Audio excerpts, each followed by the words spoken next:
फिर के गली गली तबाह ठोकरें सबकी खाई क्यों।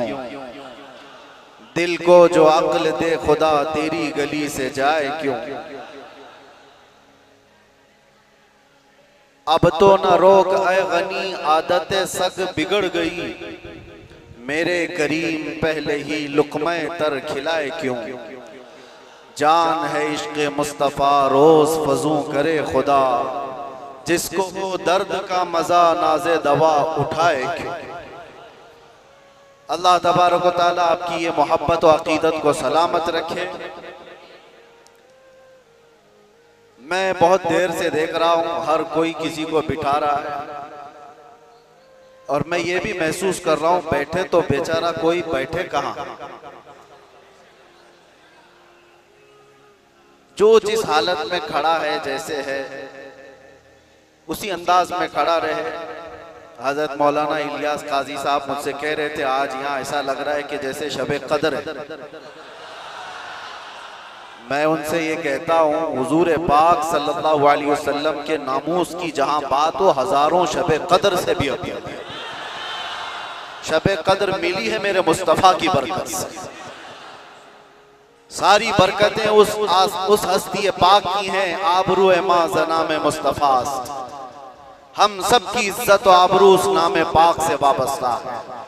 और इसीलिए हम बार बार ये कहते हैं वो जो न थे तो कुछ न था, और वो जो न हो तो बस यही अकीदा भी है और यही जिंदगी भी है। वो जो न हो तो कुछ न हो। इसीलिए मेरे अजीजों एक और बात जिसकी वजाहत भी कर दूं। लोग आज दो दो पोस्टर मेरे पास भेज कर कह रहे थे कि उधर भी है इधर भी है। कैसे प्रोग्राम। असल में ये तिलक नगर में होने वाला प्रोग्राम था। वहाँ के गयूर हजरात ने बड़ी मेहनतें की, मोहब्बतें उनकी भी अपनी जगह पर, लेकिन मेरे मुस्तफ़ा करीम सल्लल्लाहु अलैहि वसल्लम को जहां मंजूर हो, मेरे रब को जहां मंजूर हो, बात वहीं की जाती है। शायद गुरदल्ली वालों का खिंचाव ज्यादा हो। वैसे तो यहाँ पर रेशम का काम करने वाले ज्यादा हैं। बनारसी हजरात को मैं अच्छी तरह से जानता हूँ। इश्क़ रसूल के मामले में वो इतने नरम रेशम भी नहीं है, रस्सियों से मजबूत है। आज कुछ उनके मामलात की वजह से, जगह की किल्लत की वजह से, परमिशन के मामलात में इधर मूव हो गया। बहरहाल ये हालात के एतबार से इधर से उधर हो जाए, कहीं पर भी हो जाए, बात तो उस नबी पाक की जहां से भी की जाएगी गूंज कर रहेगी इंशाअल्लाह। और मुझे पता है हम उस मुल्क में जी रहे हैं जहां अफगानिस्तान का तालिबान मेहमान बन सकता है, और हिंदुस्तान में जन्म लिया सलमान नहीं आ सकता। ये मुनाफिकत है और मैं खुलकर बोलता हूं। वैसे मुझे बयान शुरू होने से पहले ही मस्जिद के आपके सदर साहब ने कान में कहा आपके ऊपर कोई पाबंदी यहाँ पर नहीं है, आप जो चाहे जितना चाहे बोल सकते हैं। लेकिन मैं सदर साहब से कहता हूं पाबंदी लगा भी देते तो हम धज्जियां उड़ा के भी जाते, इसलिए कि पाबंदी हुजूर पाक सल्लल्लाहु अलैहि वसल्लम का नाम लेने के लिए कोई माँ ने आज तक जन्म नहीं लिया। किसी माँ ने आज तक ऐसा बेटा जन्म नहीं दिया जो हुजूर पाक सल्लल्लाहु ताला अलैहि वसल्लम के नाम पाक को इस रूए जमीन से खत्म करके दिखा सके। हमारा जुर्म क्या है, हमारा कसूर क्या है, हम बोलते क्या है। हम बात सिर्फ मेरे मुस्तफ़ा करीम सल्लल्लाहु अलैहि वसल्लम की करते हैं, और अगर ये हुजूर पाक सल्लल्लाहु अलैहि वसल्लम के नाम और उनके नामूस की बात करना जुर्म है तो हर बार करेंगे, हर बार करेंगे, 100 बार करेंगे, और वक्त आए तो सरेदार करेंगे। इसमें कोई खौफ की बात तो है नहीं, इसमें कोई डर की बात तो है नहीं।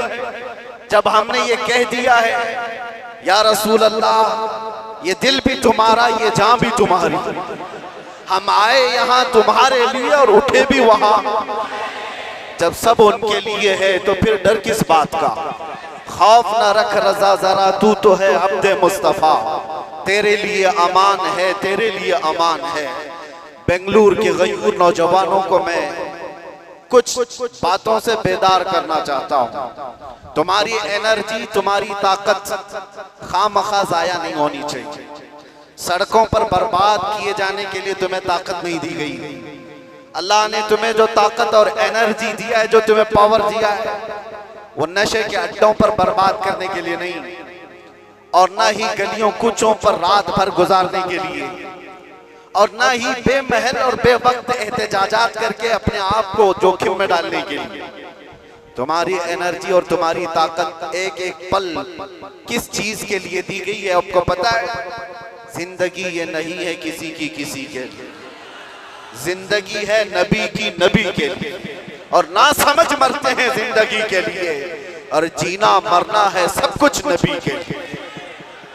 तुम्हारी जिंदगियां इतनी सस्ती नहीं है, तुम्हारी जिंदगियां इतनी हल्की नहीं है कि कोई चोर उचक्का हाँकता हुआ तुम्हें किसी भी तरह से लेकर चला जाए और अपने अपने मकासद का निशाना बनाए।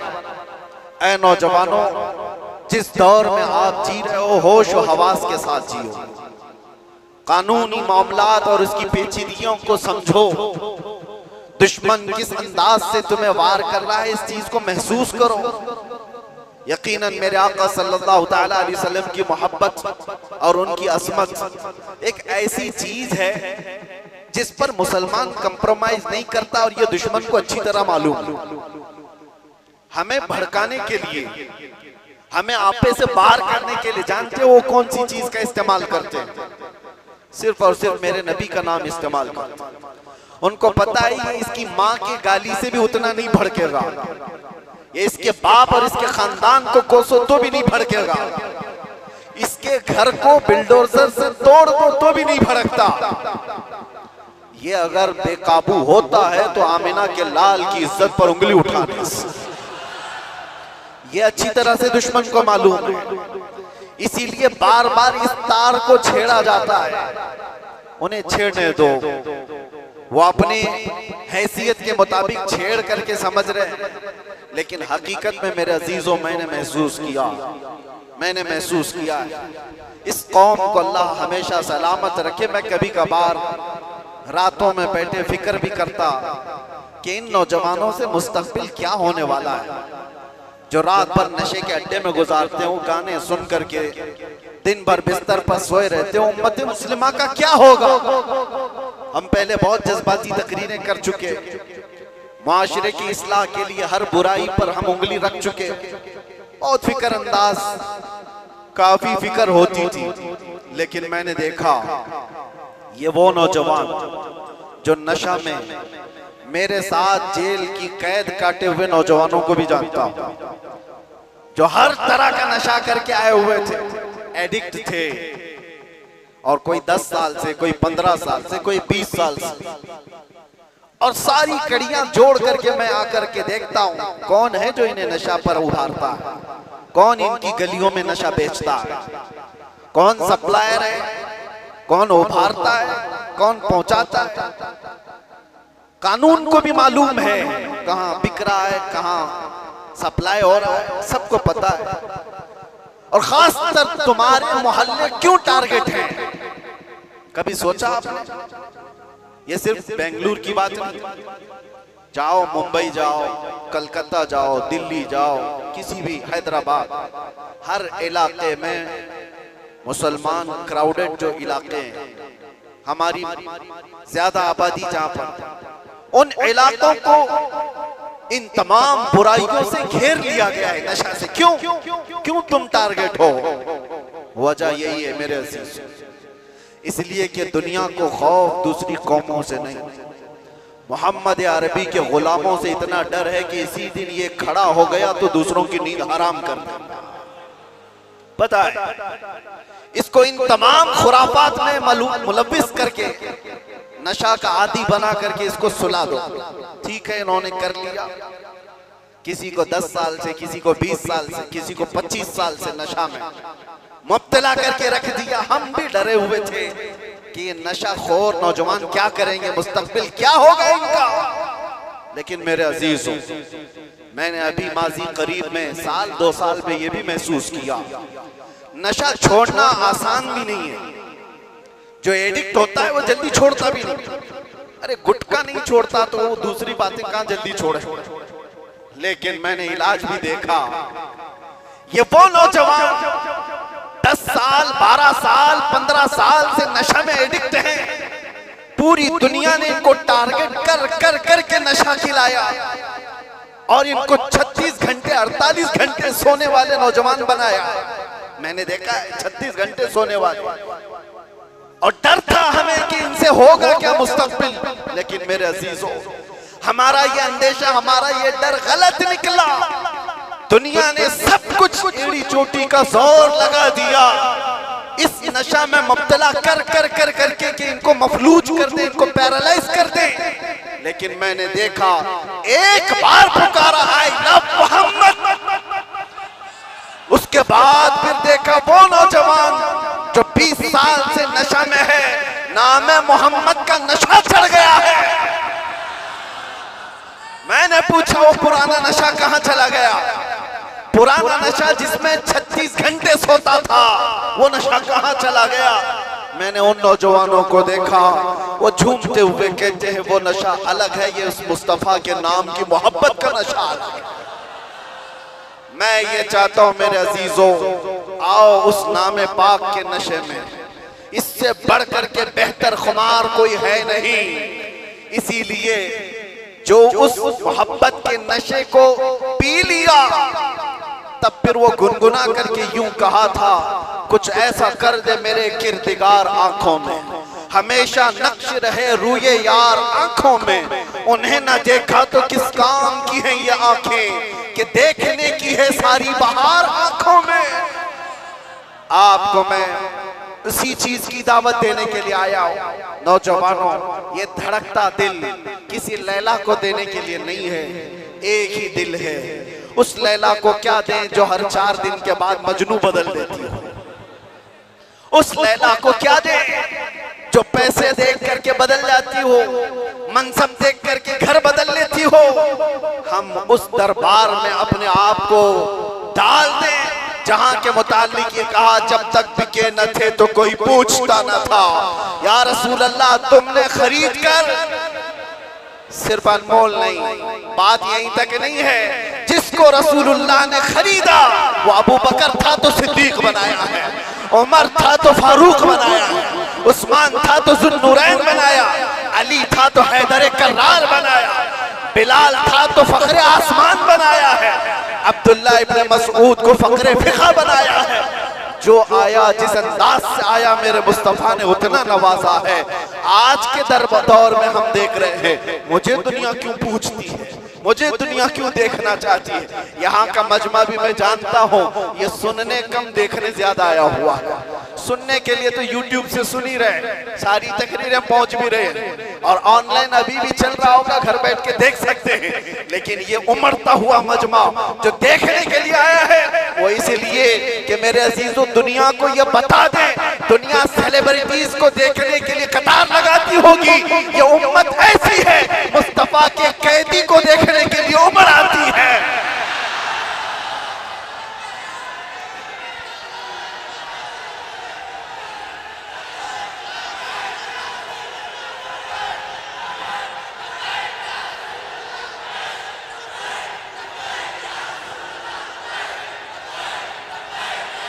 वरना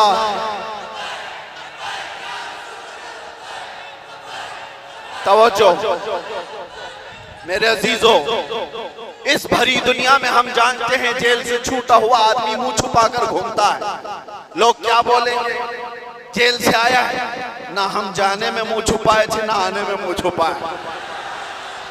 अरे वो छुपा करके वो जाए जो चोरी करके गया हो, जो डकैती करके गया हो, रेप केस में अंदर गया हो, माल खा करके अंदर गया हो, वो क्यों मुंह छुपाए जो लब्बैक या रसूलुल्लाह कह कर गया हो? आपके लिए भी मैं कह रहा हूं, मुंह छुपाने की नहीं, ये मुंह उठाने का वक्त है, उठाने का वक्त है।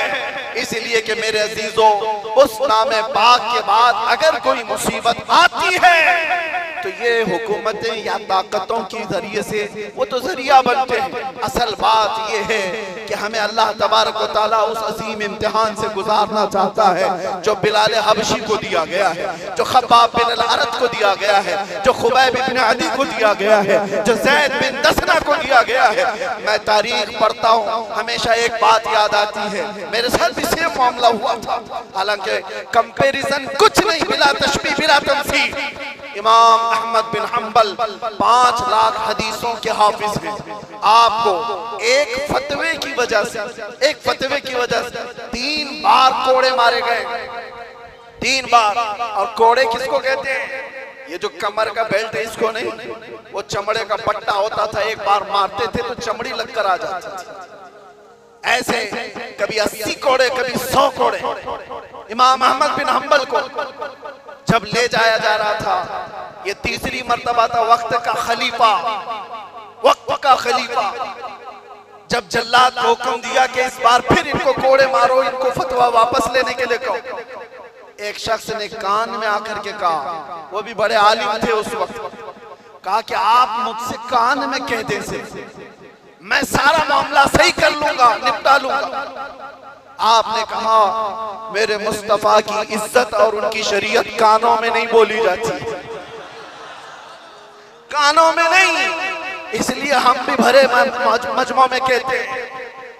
आप जा रहे थे तो एक मशहूर चोर था बगदाद, उसने पुकार करके क्या कहा, अहमद बिन हंबल सुनो, मैं चोरी में 1500 कोड़े खा चुका हूं, चोरी कर के बार बार पकड़ा जाता हूं, कोड़े खाता हूं, लेकिन फिर भी मैंने चोरी नहीं छोड़ी, चोरी अभी तक मुझसे छूटी नहीं है। ऐ अहमद बिन हंबल, मैं चोरी छोड़ भी दिया अगर तो ज्यादा से ज्यादा मेरे बच्चों के पेट पे फर्क आ सकता है। आप ये कोड़ों के डर से हक बात बोलना ना छोड़ें, इसलिए कि अगर आप समझौता कर लिए तो पूरी उम्मत बर्बाद हो जाए।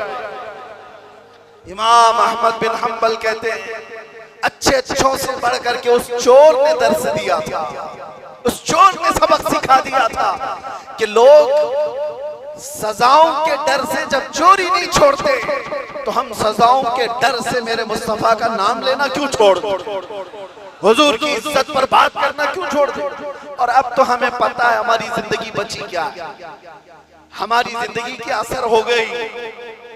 जिसकी उम्र 40 साल के करीब होती है वो कहा जाता है असर का वक्त हो गया उसकी जिंदगी। असर से मगरिब में कितना टाइम रहता है, सूरज डूबने को बहुत थोड़ा सा वक्त रहता है।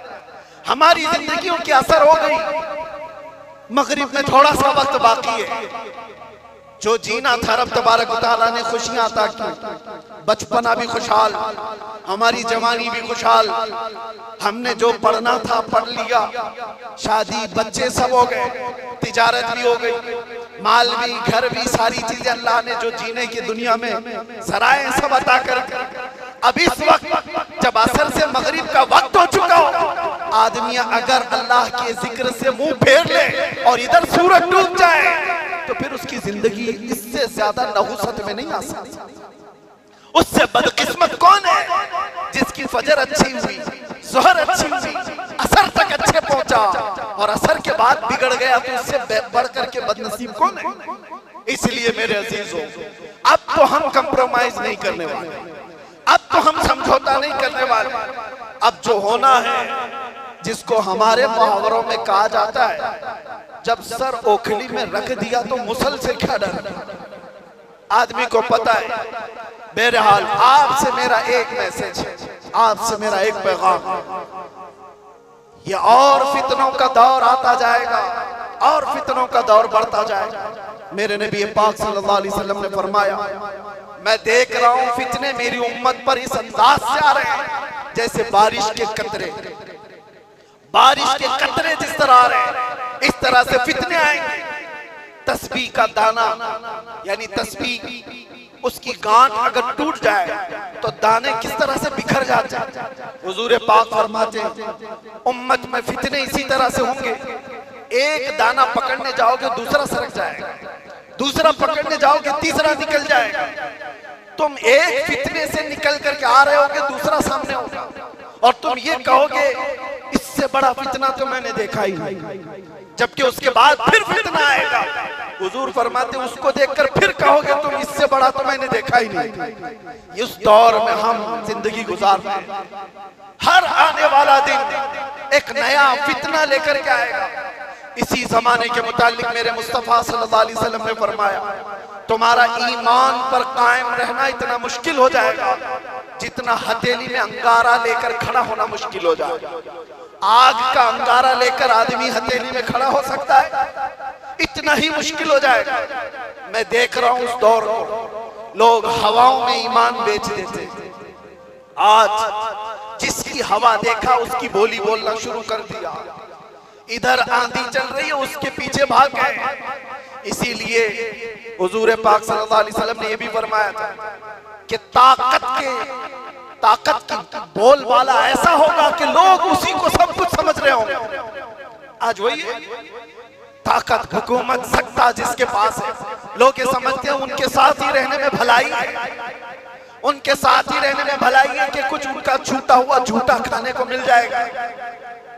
मेरे अजीजों, ये ईमान की अलामत नहीं।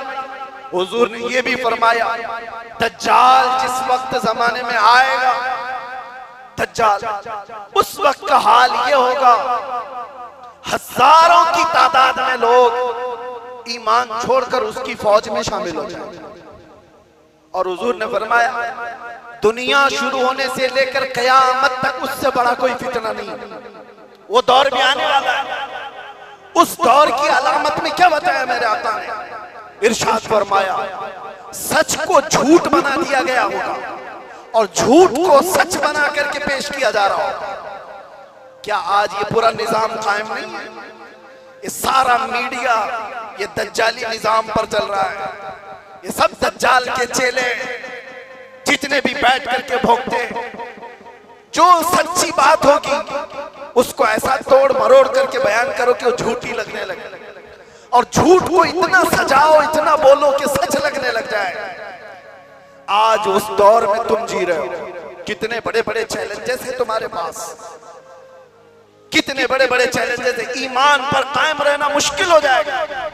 इन हालात में अब आला हजरत क्या फरमाते, इरशाद फरमाते जब ऐसे हालात होंगे उसको कहा गया है सोना बन है, सोना जहर है, सोना पास है, सोना बन है, सोना जहर है, उठ प्यारे।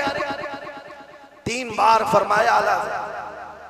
सोना पास है तेरे, सोना क्या है? गोल्ड तेरे पास है। सोना बन है, बन कहते हैं जंगल को। सोना जंगल सुना होगा नाम, वीरान है, बिल्कुल आवाज ही नहीं है, सोना जंगल है। सोना पास है, सोना बन है, और ऐसे वक्त में सोना जहर है। समझ में आई बात? 3 बार सोने का लफ्ज इस्तेमाल किया और तीनों में अलग अलग माने। सोना पास है, सोना बन है, और सोना जहर है, उठ प्यारे। तू कहता है मीठी नींद है तेरी मथी निराली है, शहद दिखाए जहर पिलाए, कातिल डाइन शोहर खुश, इस मुर्दार पे क्या ललचाए, दुनिया देखी भाली।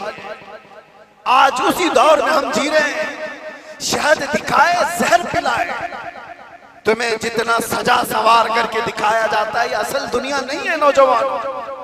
मैंने ये सारी तमहीद इसलिए बांधी कि तुमको हाँक रही है दुनिया किस तरफ। तुम टेलीविजन पर थिरकने वाली तस्वीरों को देखकर फिदाई बन गए। तुम सोचने लग गए कि ये बड़ा स्टार आदमी है, ये हीरो है, एक्टर है, ये कोई एक्ट्रेस है, इसके पहने हुए कपड़े, इसका बनाया हुआ हेयर स्टाइल, इसके चलने के अंदाज, इसके खाने के अंदाज, इसने अगर किसी चीज की एडवर्टाइज की तो उसको लेकर पड़े जाना। ये दुनिया की दिखाई हुई परदेसी नींद पर जिसके पीछे तुम पागल हुए जा रहे हो, ये वही दुनिया है जो शहद दिखा रही है और जहर पिला रही है। असल में मामला ये है मेरे अजीजों, तुम्हें इस वक्त जगाना हमारी बहुत बड़ी जिम्मेदारी है। बहुत बड़ी जिम्मेदारी है। तुम इस जादू को समझो, इस जादू को समझो जो दुनिया तुम्हें खींच रही है। क्या बनाना चाहती है? मैं साफ लफ्जों में अगर कहूं तो तुम्हें क्या बनाना चाहती है? एक नौजवान को देखा, कानों में बालियां, हाथ में चूड़ी और बालों में चोटी भी। हमने देखा अच्छा खासा नौजवान बन क्या गया, ना मर्द दिखता है ना औरत दिखता है। दुनिया तुझे तीसरी मखलूक बनाना चाहती है और तू शौक से इसके पीछे भाग रहा है। कभी सोचा भी नहीं। औरतों को क्या बनाना चाहती है? पूरे जिस्म का लिबास हटा दे, बस कपड़ों के टुकड़े ऊपर और नीचे लगा दे, और इसको ये कहते हैं कि दुनिया का सबसे बेहतरीन फैशन है। अगर नंगा रहना फैशन है तो भैंस ज्यादा फैशनेबल है, हो तो कुछ भी नहीं पहनती। जानवर सबसे ज्यादा फैशनेबल है, नंगे रहने को फैशन कहा जाता है। सोचो मेरे अजीजों, मैं ये बातें क्यों कह रहा हूं? वो निजाम भी मैं देख कर के आया जहां भाई बहन की शादी को आज जायज करार दिया गया। हुकूमतों से लोग लड़ रहे हैं कानूनी हक लेने के लिए। इटली में, नेदरलैंड में लोग ये कानून पारित करवाना चाहते हैं कि भाई बहन से शादी करने की इजाजत दी जाए। अब तो दुनिया की कितनी ऐसी हुकूमतें जो होमोसेक्सुअलिटी को पूरी तरह से अलाउ करके रखी हुई है। मर्द मर्द से शादी कर सकता है, औरत औरत से निकाह कर शादी कर सकती है, माँ बेटे के साथ चाहे तो रह सकती है, बाप बेटी के साथ चाहे तो रह सकता है। इसको फ्रीडम कहा जाता है। मेरे अजीजों, जानवरों से भी ज्यादा सलील तुम्हें बनाना चाहती है ये दुनिया। इसलिए मैं कह रहा हूं, उठो अगर न हश्र न होगा फिर कभी। दौड़ो के जमाना चाल अपनी चल गया। तुम्हारे पास अब एक ही इलाज है, एक ही इलाज है, एक ही इलाज है। तुम कहां कहां से बच पाओगे इनके वार से? तुम्हारे घरों में जो टेलीविजन है, सोचते थे पहले कि टीवी चालू करेंगे तो नंगे नाच होंगे। अब वो जमाना भी गया। इस दुनिया ने तुम्हारे हाथों में पहुंचाया। तुम्हारे हाथों में नहीं बल्कि तुम्हारी उंगलियों के एक टच में जितनी गंदी फाहिशा चीजें देखना हो सब देख सकते हो। तुम्हारी आंखों की हया खत्म, तुम्हारे दिल का सुरूर खत्म, तुम्हारे रूह का नूर खत्म, सब चीजें छीन ली गई। और तुम कहां कहां बच पाओगे? कहां कहां बच पाओगे? कैसे कैसे इन वारों से बच सकते हो? एक ही इलाज है, एक ही इलाज है जिसको इकबाल ने 10 साल अपनी मेहनत के बाद कहा था। वो इलाज ये है कि मोहम्मद से वफा तूने तो हम तेरे हैं। ये जहां चीज है क्या, लोहो कलम तेरे।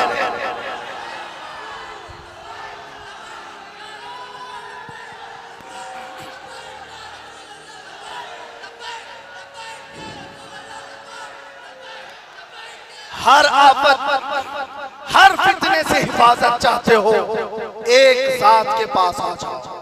बुलहवसन सीमा सर की बंदगी अच्छी नहीं, उनके दर की भीख अच्छी, सरवरी अच्छी नहीं।